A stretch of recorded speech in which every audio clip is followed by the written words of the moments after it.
ಆಡು ಮುಟ್ಟದ ಸೊಪ್ಪಿಲ್ಲ ನಿನ್ನ ಮೆಚ್ಚದವರ್ಯಾರಿಲ್ಲ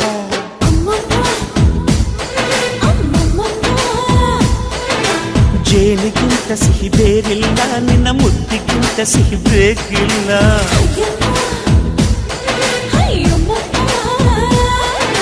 ಕಣ್ಣು ಕುಕ್ಕುವ ಬೆಚ್ಚಿ ಬೀಳುವ ಅಂದವಾದ ಹೆಣ್ಣು ರುಚಿ ರುಚಿಯ ಬಾಯಿ ಚಪ್ಪರಿಸ ಸಿಹಿಯಾದ ಹೆಣ್ಣು ಅಯ್ಯೋ ತಿಂದು ಬೇಗಿದರು ಆಸೆ ತೀರದ ಪಂಚಾಮೃತ ಇವಳು ಅಮ್ಮಮ್ಮಮ್ಮಮ್ಮ ವಯ್ಯಾರಮ್ಮಮ್ಮಮ್ಮ